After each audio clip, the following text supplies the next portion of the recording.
There's a silent contract men are born into. It's a playbook handed down through generations with a crystal clear set of rules. Rule 1. Your worth is measured by what you achieve. Your value is your income, your title, and the respect you command. Rule 2. You must be a pillar of strength, a rock, an unshakable provider. And Rule 3 may be the most important one. You have to do it all without ever showing the strain. You must never, ever admit to the crushing weight of that expectation. But what if that playbook is wrong? What if the relentless pursuit of this version of success is leading to a silent crisis? A crisis of burnout, of loneliness, of quiet desperation, hidden behind a mask of achievement. This is not about weakness. It is about a hidden social pressure that forces successful men to project an image of constant victory, even if it is costing them everything. From the moment we are boys, the conditioning starts. We are taught that emotional expression is a liability. Boys do not cry. Man up. Tough it out. These are not just phrases. They are the bricks we use to build a psychological fortress around our inner lives. This education in emotional suppression is the first step in a lifelong performance of masculinity. As we grow, this performance gets a stage, the workplace. Here, success is not just a goal. It becomes the very measure of our identity. High-profile roles, whether you are a chief executive officer, a doctor, an entrepreneur, or a top performer, come with an unspoken assumption. Your worth is directly defined by what you accomplish. It creates a system where a huge majority of people, including 86% of men, believe that manhood is tied to being a provider.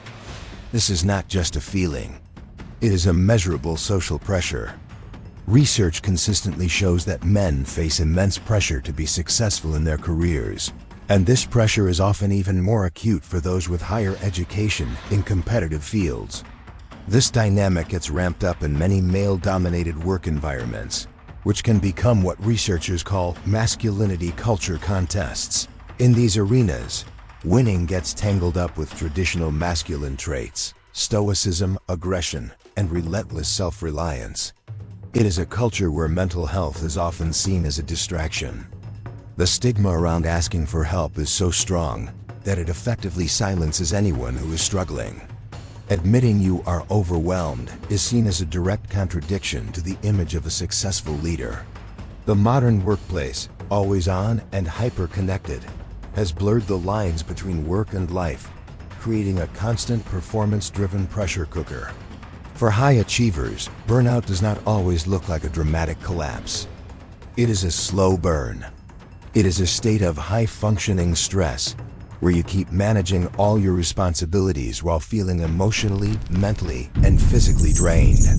You look successful on the outside, but you are silently struggling with the immense weight of your stress. The outcome? A chronic stress cycle. Men internalize the belief that their fundamental value as human beings depends on maintaining this perfect image of success. This forces them to constantly push beyond their limits, sacrificing their own well-being on the altar of achievement. They become human doings instead of human beings. Their identities so fused with their careers that they cannot see where their job ends and they begin. This constant performance carries an invisible weight, a set of burdens as heavy as they are unseen. The first and heaviest is the pressure to project unwavering strength. Society rewards men for being assertive and competitive, and for never, ever showing weakness. Toughing it out is sold as the hallmark of true masculinity. Any deviation, a sign of fear, doubt, or exhaustion, is met with judgment. When a man faces a personal struggle, whether it is financial trouble, a relationship problem, or an emotional crisis, he is expected to handle it alone. He has been conditioned since childhood to believe that asking for help is the same as admitting failure. This creates a profound and dangerous isolation. Dealing with these struggles alone can lead to burnout and other destructive behaviors. Think about the paradox this creates. On one hand, society tells men to be stoic and self-reliant. On the other, We know that this very stoicism is a major risk factor for men's mental health.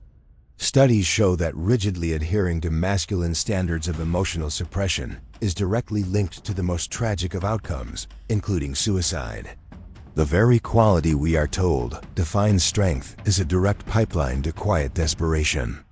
This leads to the second invisible burden, the avoidance of real vulnerability. Men are told that expressing feelings is unmanly, but bottling up emotions does not make them disappear. It forces them inward, where they fester into a deep and corroding sense of emotional isolation. Men feel like they have nowhere to turn, no one they can be their full, unedited selves with. This has devastating consequences for relationships.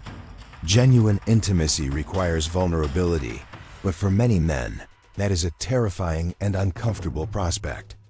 There is a fear that their vulnerabilities will be used against them, that the person they open up to will see them as less of a man.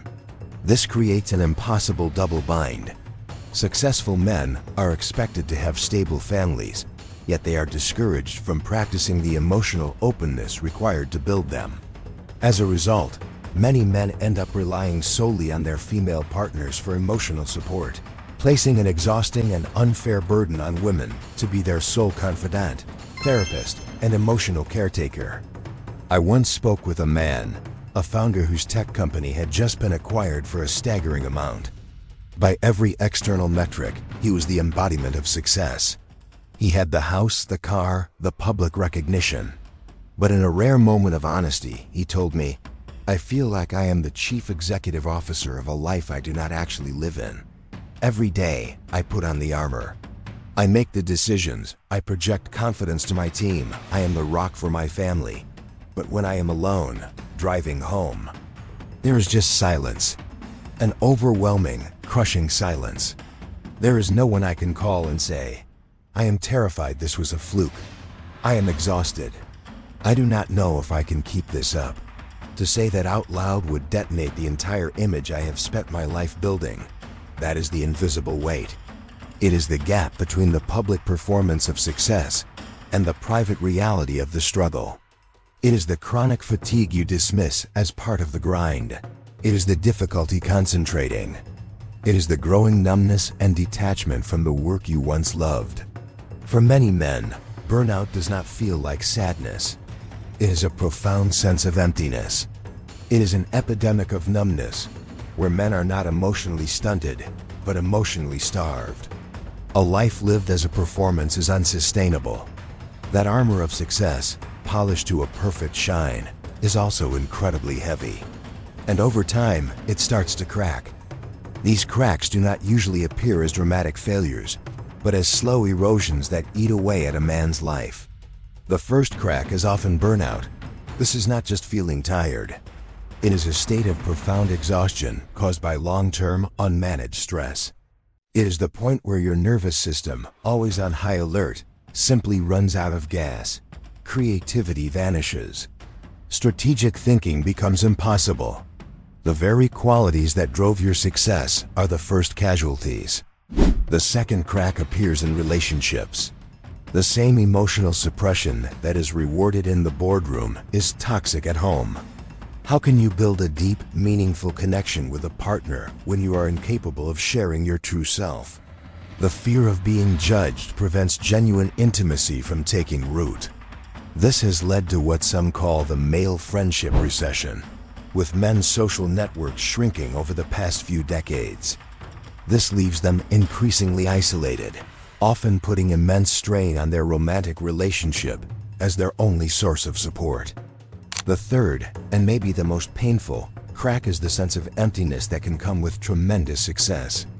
Men are often viewed and view themselves as only as valuable as their career and income. There is a damaging expectation that they must constantly want more, a higher position, a bigger title, more power. A man who wants to prioritize his family or his personal fulfillment over his career is often seen as lacking ambition. This creates a devastating trap. You can climb the entire mountain of success, only to find the view from the top is barren and lonely. This happens because you were never climbing for yourself. You were climbing to meet a set of expectations society imposed on you. And the consequences of this pressure are severe. Research has clearly shown that unemployment and the feeling of failing to meet the provider role are significant risk factors for depression and suicide in men. Even for those who succeed, the cost can be a poverty of connection. It is no surprise that one study found a majority of men from Generation Z to older millennials agree with the statement, "No one really knows me well," with those same isolated men reporting shockingly high rates of suicidal thoughts. The quiet desperation builds until the cracks in the armor can no longer be ignored. So what is the way out? The answer is not to abandon ambition. It is not to reject the desire to build, create, and achieve. The solution is to redefine the path, to write a new contract with ourselves. First, we have to dismantle the stigma. In our society, mental illness is still wrongly seen as a personal failure. Men often fear being judged or labeled as weak, so they suffer in silence. A 2025 report revealed that half of all men in the United Kingdom have struggled with their mental health. Yet, men are far less likely to get help. They make up only 36% of referrals to National Health Service talking therapies. The message has to be clear. Seeking help is not a sign of weakness. It is an act of profound strength. However, just telling men to talk about it often is not enough, especially for those conditioned to solve problems through action. The path forward needs to feel like a strategy. This means building both self-reliance and genuine connection. This starts with what some are calling a bronaissance, a cultural re-examination of what it means to be a man. It is about finding a middle path between outdated stoicism and performative vulnerability. It is about creating spaces where men can be real, not just hard or soft. This could be a men's group, a trusted circle of friends, or a therapist who understands these unique pressures. The key is connecting with other men who are trying to navigate this new territory. Second, we have to redefine success itself. The old model ties it only to external markers: money, status, power. The new model has to be internal. It shifts the focus from external validation to internal fulfillment. It means asking different questions. Not, what have I achieved? But, what kind of man am I becoming? Not, how much am I earning? But, how rich are my relationships? This redefinition is a conscious choice. It is the choice to value your family and personal life as much as your career, and to reject any judgment that comes with it. It is about embracing a positive masculinity, one that balances emotional regulation with healthy expression. It recognizes that true strength is not the absence of emotion, but the ability to manage it. It understands that self-sufficiency is valuable, but so is community. Finally, the solution requires a structural shift. We need more relatable role models, leaders, and everyday men who speak openly about their struggles. We also need employers to step up. Nearly half of working men are urging their companies to provide more mental health support, which means promoting real work-life balance and offering tangible resources like counseling. This is not about self-destruction. It is about self-preservation. Burnout does not just stall a career. It can end it, and it can destroy your health. The goal is not to eliminate stress, but to control our response to it, protecting our health and preserving our drive for a life that is not just successful, but truly fulfilling. The unseen burden that successful men carry is a product of a silent contract we never agreed to sign.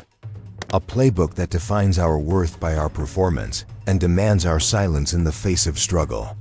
But any contract can be renegotiated. Every playbook can be rewritten. The journey starts by acknowledging the weight. It is real. It is heavy. And you are not alone in carrying it. The real crisis is not that men are struggling. It is that they have been convinced they have to struggle in silence. If this resonated with you, if you have felt the pressure of this unseen burden, I want to invite you to do something that goes against the old rules. Share your experience. The comments section is a space for this community to connect. What part of this silent contract have you felt the most pressure from? And what is one step you are taking to redefine success for yourself? By sharing, you break the silence. You show another man that he is not alone. And you take an active step in building a new kind of masculinity, one defined not by silent endurance, but by courageous honesty. The ultimate success is not what you build for the world, but the man you allow yourself to become. And that man deserves to be known, to be supported, and to be free.